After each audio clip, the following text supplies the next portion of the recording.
Di segmen kita kali ini akan membahas soal bagaimana strategi timnas Indonesia dalam menghadapi Bahrain besok setelah sebelumnya kemarin laga menghadapi Australia. Tandang di Sydney, Australia, kita mengalami kekalahan 5-1.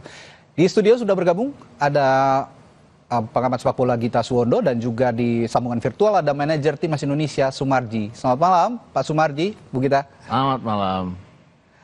Ya, saya ke Bu Gita dulu kalau gitu. Yep. Melihat komposisi pemain yang kemarin turun melawan Australia dan persiapan melawan Bahrain nanti di kandang, apakah pola yang sama bisa diterapkan atau harus ada perubahan? Saya pikir kemarin itu pada saat line up itu keluarkan yang mengejutkan adalah adanya Nathan Chuaon di sini. Artinya kalau Patrick Kluivert selalu mengatakan bahwa akan memberikan kesempatan pada pemain yang menit bermainnya di klub cukup baik. Cukup banyak. Kan Nathan Chuaon tidak termasuk. Di Swansea dia sudah 6 bulan tidak bermain. Jadi saya pikir pergantiannya di sana. Dan terbukti Nathan Chuaon juga diganti. Kemudian Miss Hilgers kan pasti tidak bisa main. Sudah pulang ke Eropa. Karena cedera, katanya cedera. Ini pasti juga akan diganti. Dan saya juga berpikir bahwa kalau Patrick Kluivert ingin memperbaiki hasil harus ada perubahan dari pola. Artinya harus lebih apa ya?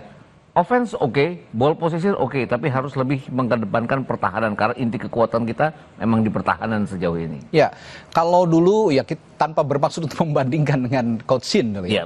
Kalau dulu kan sepertinya memang Coach Shin ini melihat sangat realistis begitu. Ketika komposisi pemainnya ya cukup pas-pasan lah boleh dikatakan dengan lawan, dia tidak akan berani terlalu menyerang. Iya, betul. Sekarang sepertinya formasi menyerang masih akan tetap dicantumkan oleh Kluivert. Gimana nih, Bu? Sebenarnya kalau ngelihat komposisi sekarang dengan masuknya Ole Romeni, kemudian kita lihat ada Dean James di sana, kemudian kalau kita lihat ada Joey Pelopesi di sana, Emil kan mungkin akan jadi cadangannya Martin Paes ya, tapi secara ini memang intinya tim ini memang diperuntukkan untuk menyerang. Rekrutmen yang dilakukan oleh Kluivert dan kawan-kawannya itu adalah memang untuk menyerang, tapi sejauh mana menyerang itu akan tidak menjadi bumerang. Coach Shin kan juga pernah melakukan sepak bola menyerang ya, lawan China di babak pertama, dia sangat menyerang. Blunder 2 gol. Miss Hilgers berdiri terlalu tinggi saat itu. Kemarin kan juga terulang Miss Hilgers bahkan dengan Jay Izzes berdiri terlalu tinggi, Kevin Verdong tidak di posisi, Kevin Dix juga tidak di posisi. Jadi ini yang harus diperbaiki bahwa balance antara pertahanan dan penyerangan yang benar-benar harus sangat diperhatikan. Ini yang kemarin jadi masalah adalah chemistry sebenarnya. Karena masih sangat sempit sekali pertemuan mereka dan kekompakan tim juga belum 2 hari terjaga. 2 hari. Ini sekarang juga sepertinya tidak terlalu banyak waktu. Tapi apakah ada chemistry yang sudah terbangun kira-kira nanti melawan Bahrain ini? Chemistry itu sebenarnya harus dibentuk dengan pemain-pemain yang terbiasa bermain satu sama lain. Artinya Jay Izzes dipasangkan dengan Miss Hilgers dengan pola 2 center back itu sangat riskan. Kenapa? Karena chemistry-nya belum terbentuk kan antara Jay dan juga Miss Hilgers. Tidak menyebut bahwa mereka buruk, tapi memang mereka belum lama bekerja sama. Artinya kalau Jay dipasangkan dengan Rizky Ridho atau Jay dipasangkan dengan Hubner atau bahkan kalau mau hati-hati ya 3 center back sekaligus, kenapa tidak itu dilakukan? Saya pikir. Ya, kadang gini, saya pertanyaan terakhir nih, Bung Gita. Kalau melihat komposisi pemain ya kita berharap banyak begitu ya kepada timnas kita. Tapi selain kalau misalnya pemain kita sudah bagus bermain, ada satu faktor lain soal keberuntungan.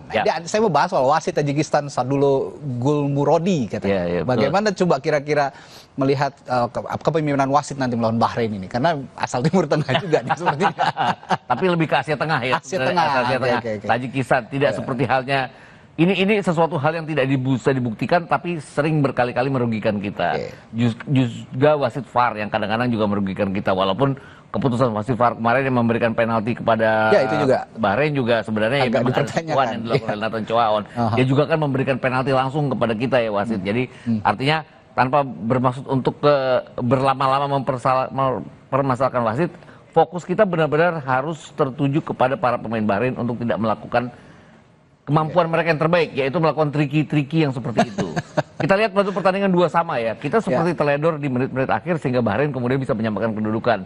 Intinya benar-benar harus fokus sampai menit terakhir kalau berhadapan dengan tim-tim yang dari Jazirah Timur Tengah ini. Seperti lawan Arab lah, kita kan benar-benar konsentrasi full. Betul. Dan konsisten, konsentrasinya fokusnya konsisten. Mudah-mudahan itu juga terjaga melawan Bahrain nanti, bahwa timnas kita sudah mulai, ya kita harapkan sudah mulai kompak karena sudah ada fase kedua setelah abroad dari berbagai negara di Eropa.